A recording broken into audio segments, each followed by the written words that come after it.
Welcome in everyone to the Larsonland podcast. I'm your host, Sawyer Hill, and as always, I'm joined by my co-host, Dylan Bradshaw. We come on here every single Wednesday and talk about all things involving the 2021 NASCAR Cup Series champion, Young Money Kyle Larson. It was a busy week of racing for Kyle as he raced at Millbridge on last Wednesday, came to Martinsville Friday and Saturday, and then on Sunday he wrapped up at the Port Royal Speedway. Dylan, what were your thoughts on the racing this whole entire week? Yeah, unfortunate outcome in the late model. He was leading over half the race until unfortunately made contact with Pearson Jr. there. Kind of had to avoid the lap traffic, but yeah, unfortunately looked good there. And then we had the Cup race at Martinsville. I'm gonna go ahead and say has to be the most boring race of the year. Did not enjoy it at all. There wasn't much passing unless you use the bumper, and the only lead change was when Byron took over the lead from Elliott in the stage two pits, and Byron and Elliott led like I think it was 98.5% of the race. So just not much passing, just single file. No caution until Hamlin's car stalled in lap 311, and then there was the one with the 38 when he hit the wall. So just green flag the whole time, no passing, just single file, not too exciting. Yeah, so before we get into Martinsville a little bit deeper, I'd like to go back to last Wednesday actually and talk about that Millbridge win that Larson picked up in the 600 micro sprint. It seems like it's been more than a week ago. There's been so much stuff going on this past week, so much racing going on, but Kyle did pick up his third win of the season overall. And his first in the micro sprint in quite a while at the Millbridge Speedway. He was in the Chad Boat CV Industries number 83. He won that race over Christopher Bell, Brent Cruz, and Jesse Love. Pretty much just another car, another dominant performance for Kyle Larson. I think it was a really a breath of fresh air to see finally a flawless race for Kyle. I think over the past couple weeks, it seemed like everything that really could happen to Kyle has happened, and just getting to see him go out there and have a nice smooth race. Nothing wrong happened. When it was nice to see. Yeah, for sure. Nice to see him in a different car on the dirt, kind of refresh everything. Finally get a good race after all the mechanical issues and unfortunate wrecks going on between NASCAR and all the other dirt races. So yeah, good race for Kyle, and hope to see him get in that car a little more. Yeah, I think that they will actually be back there. Well, the micros are running again. We're recording this podcast on Tuesday night. It's going to go up tomorrow on Wednesday, but Wednesday night they are running micros at Millbridge again. So I don't know if we'll see Kyle again in the micro sprint, but I'm definitely hoping on that. So as you talked about, as you touched on at the beginning of the show, Martinsville 19th place finish for Kyle Larson. He started the race in 8th place after what I would say was a pretty solid qualifying effort after what he's had the past couple of weeks. Not really making that last round, that top 10. Made it in the top 10, qualified 8th, and I thought going into the race that he was going to have a really good chance of coming up through there and eventually leading. That was not the case. As you said, Chase Elliott led the all the way up through the stage 2, where at that caution for stage 2, William Byron took the lead on pit road and pretty much led the rest of the race and became our first two-time winner of the season. Um, like you said, boring race. Gonna be brutally honest here. It was a boring race. I think. Um, I don't know how many people listening are familiar with Jeff Gluck's poll that he puts up on Twitter every single week, but this race actually was ranked as the third worst race since 2016 with only an 18.7% approval rating. And I have to say, those 18.7% have to be William Byron fans. Wouldn't you think, Dylan? Yeah, I'd say so. I mean, at the end of the day, we're supporting Hendrick. It's nice to see 200 guys do well, but yeah, touching on that the Gluck tweet. The only races that were rated worse were the 2017 All-Star race and the 2016 Brickyard race. And the poll has the second most votes in poll history for those Jeff Gluck votes. So yeah, I mean, the general public kind of, agrees that it was a terrible race, but kind of getting in depth with the race a little bit. I think the cold weather could have been an issue with the outcome. It rained, so it wiped all the rubber off the track, and then it was pretty cold. I think it was around 40 degrees that night. So, not particularly ideal to hold a night race in Virginia in April. But the cold track temperatures, it makes it harder for the track to take the rubber and keep it down. So that might have been a bit of a reason why it was harder for everyone to pass. And some drivers mentioned that the cold like obviously didn't help. Some mentioned it could have been the tires, the brakes on the next gen. So, I mean, what do you think the future holds for the next gen cars? Because it seems like the short tracks are kind of, going down a hill, and NASCAR is kind of pushing the short tracks and super speedways, and but with races like Richmond and Martinsville and these short tracks, I think it may only be like hurting the sport in the long run and the viewers and the fans, because when you have races like Martinsville and Richmond, like it's just not very entertaining for the sport to bring a new audience. But I mean, what do you think about it? Yeah, I think it's definitely very troubling to me seeing Martinsville as one of the, I would say, premier tracks on the circuit. I think everybody has in the past looked forward to Martinsville. It's always been one of those races where um, you no matter what, you always expect a good race at Martinsville, and this weekend it was the Xfinity Series race that definitely outshined the Cup Series. The Xfinity race had all the action. There was beating and banging.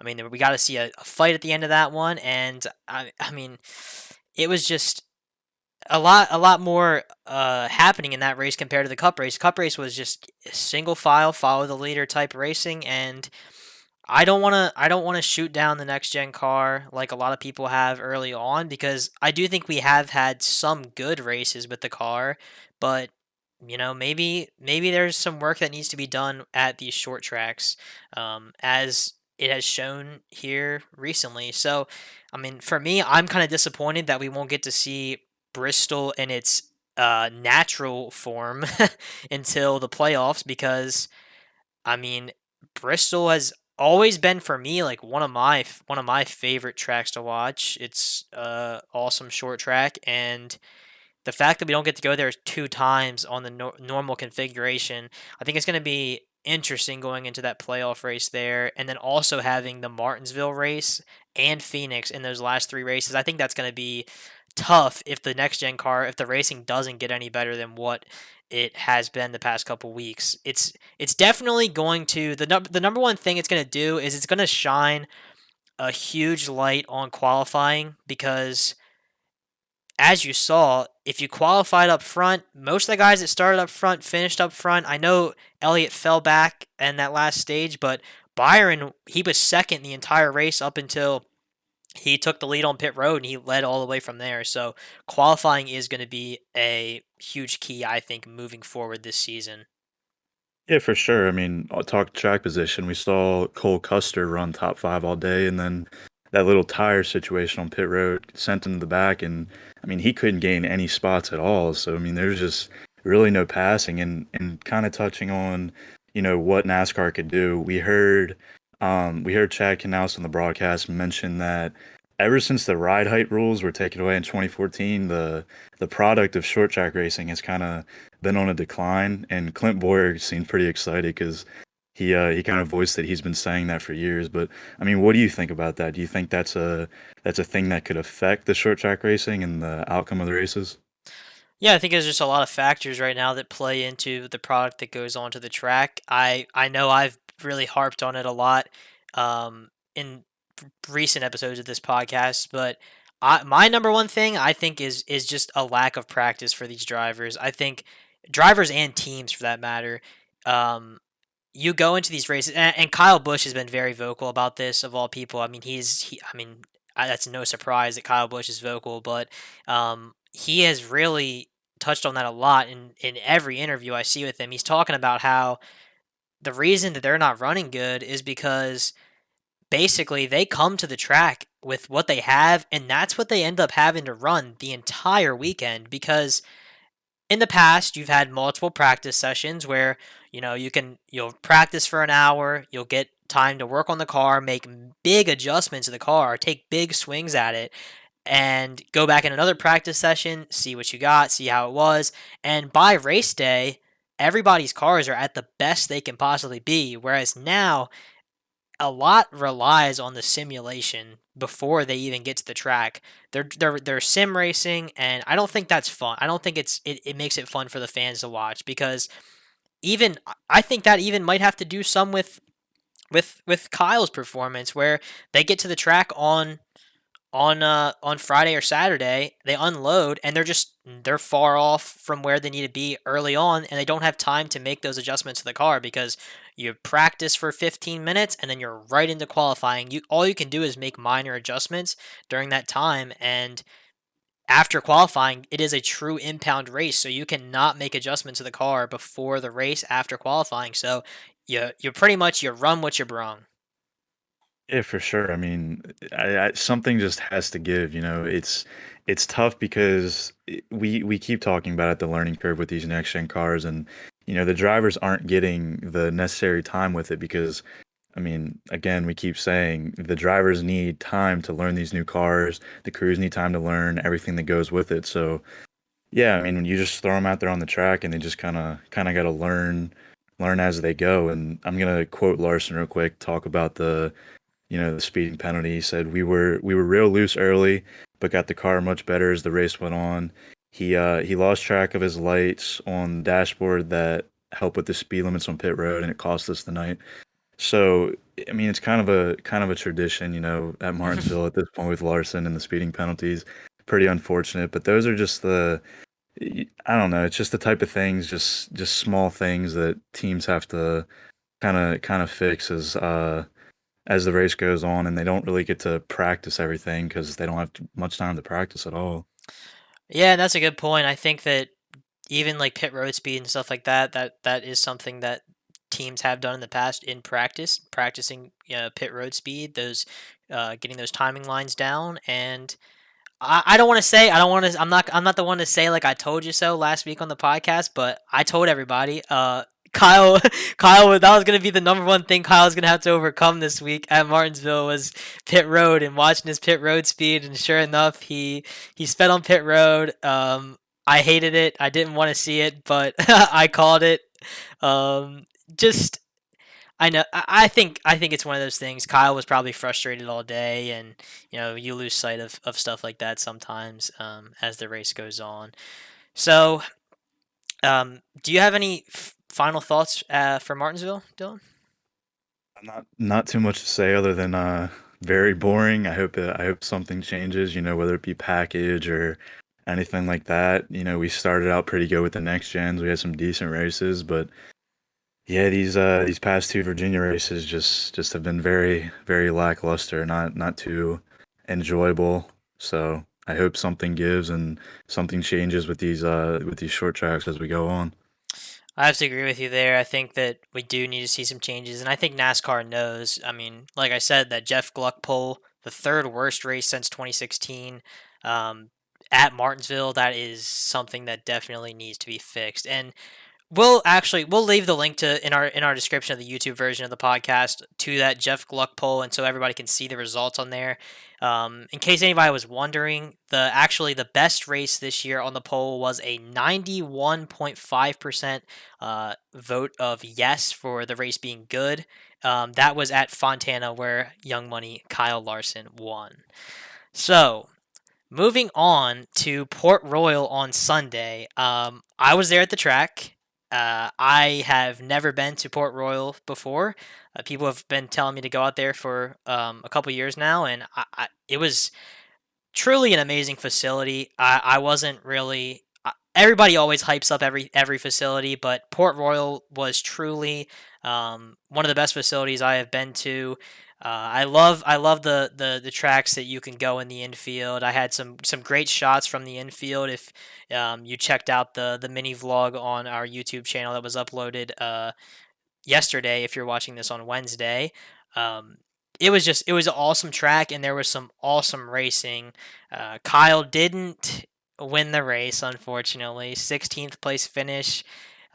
But fastest in hot laps, fastest in Group B time trials, and he led every lap in his heat race en route to a win there, and started second in the feature and led every lap until 15 laps to go when he tangled with Earl Pearson Jr. in lap traffic.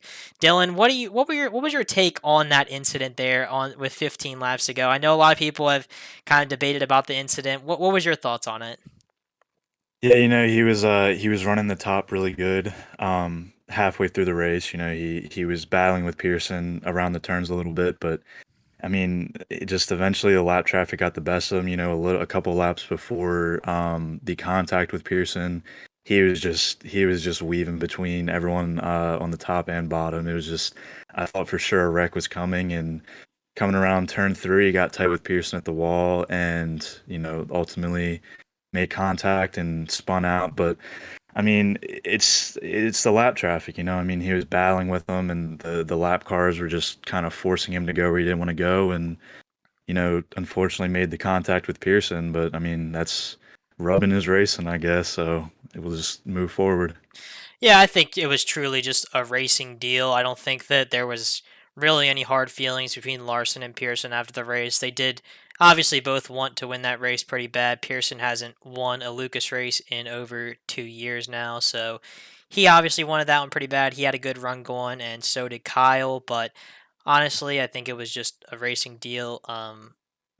Kyle, like you said, Kyle really didn't have the ability to run where he wanted to run there when he caught up with lap traffic because if anybody watched the race, Kyle was running the top side all day throughout hot laps, qualifying in his heat race. He was hugging that cushion up on the top, and I don't think when he called up to the lap traffic, all the lap cars were pretty much running the top right where he was. So Larson was really forced to go down to that bottom where he hadn't been running, and Pearson was fast on the bottom.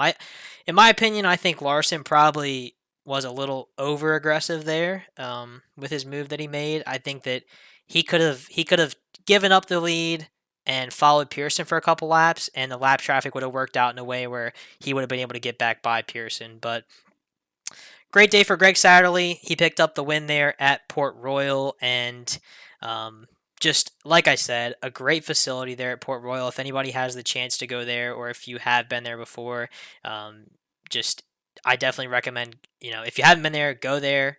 If you've been there before, obviously definitely go back. It was awesome. I got to get back there and see some sprint car racing. I know Kyle has some wins there in the sprint car as well. So pretty much wraps things up for Port Royal. Next weekend, the NASCAR Cup Series will head to the Bristol Dirt.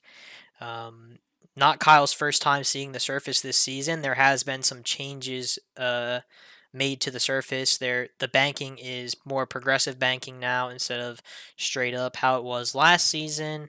He ran 2 weeks ago with the XR Super Series. Obviously, had some issues there with I think the throttle in his second night, and definitely not an ideal finish. But he's had eyes on the track, and most of the other drivers haven't. So maybe that's a little advantage, but definitely a different animal with the Cup car there at Bristol. Yeah, it's going to be exciting to see how the next gen car does at Bristol. We saw the clip of the next gen car, kind of taking some laps. I can say it did. I do believe it looked a little better than the last gen car, but we just got news recently that Chase Elliott is piloting the number 7 truck with Spire. We were kind of hoping for to pilot the truck, but get a little bit of experience before the Cup race. But going into the race, Kyle is always a favorite on dirt. Obviously, he does so well on dirt, so hopefully he does better this year than last year. He ran that Freightliner 5 car. Car got absolutely destroyed, ended up finishing 29th. So yeah, we look ahead to Bristol. Hopefully, get a good finish in this next gen, and kind of move forward. Get some good finishes out there. Yeah, I think this is going to be one where he's definitely going to want to qualify good. There actually is no qualifying. They're going to run heat races for this event. I don't know how they're going to line up those heat races. I'm not actually sure about that. But it's going to be one where you're going to want to start up front because you're going to want to avoid as many wrecks as possible. Because I think there are going to be some. Just a little prediction there from me. Um, a lot of people have been critical about the Bristol Dirt. I myself don't really like it, but maybe this year will turn things around and it might be a staple on the calendar. Or I think a good option would be for NASCAR to venture out and try some other dirt tracks with the next gen car. So really not much else to talk about with Bristol unless you have anything, Dylan. No, I think that's about it. Not a big fan of the dirt on Bristol, being that Bristol's one of my favorite tracks. It's kind of unfortunate we only get it once a year. We saw that excellent Bristol night race last year that Kyle won, which actually going back again to Jeff Gluck's poll, that's actually rated number one on his entire list in terms of the best race. I think it has like over 95% voted yes. So yeah, I would really like to see Bristol twice as a normal track on the schedule, but yeah, it'd be cool to put dirt on different tracks and see the outcome. But yeah, that's about it. We'll just have to see, and hopefully Kyle does well this weekend. Yep, definitely hoping for a good result this week. It's been up and down for sure the past month or so, but like I think we were talking about the other day, off the show, there is a really good stretch of races coming up for Kyle, and hopefully we'll get in more of a rhythm here heading into the summer stretch of races. So as we look ahead to this weekend, on Thursday night at the Volunteer Speedway, Kyle Larson will have his Flow Racing Late Model Challenge at 6:30 p.m. on Flow Racing. That event looks currently like it maybe I think it might get rained out. It looks like doesn't look like it's gonna be that good for that event. William Byron was entered into that event in a late model. I don't know how many other Cup Series drivers did actually decide to race that. Dylan, did you hear of any others? I believe I've only saw Byron enter. I'm hoping for I'm like I said before on the one podcast. I'm hoping that all of the Hendrick drivers end up entering, but yeah, I think I've only seen Byron enter as of right now.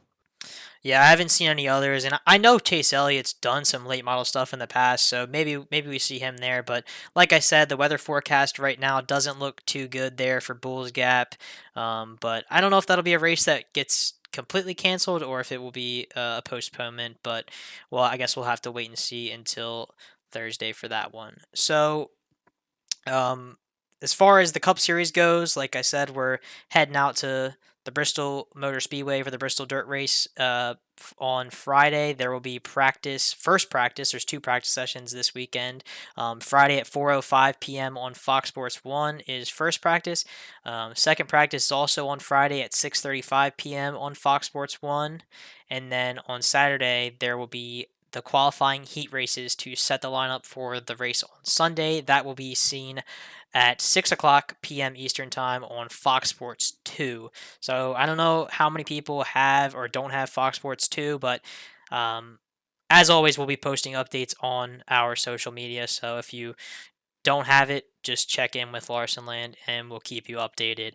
And then on Sunday at 7 p.m. Eastern Time on Fox, we will have the Food City Dirt Race at the Bristol Motor Speedway.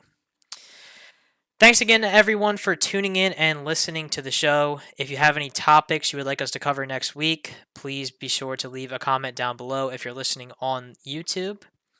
As always, check out the links in our description for some awesome Kyle Larson Facebook groups. We'll also go ahead and put that Jeff Gluck poll site in our description. And we will be back here again next Wednesday to recap this weekend's race at Bristol. If you're watching on YouTube, please don't forget to like this video and subscribe. And if you're listening on Apple Podcasts, please follow our podcast so you don't miss a thing. Have a great rest of the week, everyone, and enjoy the on track action this weekend at Bristol.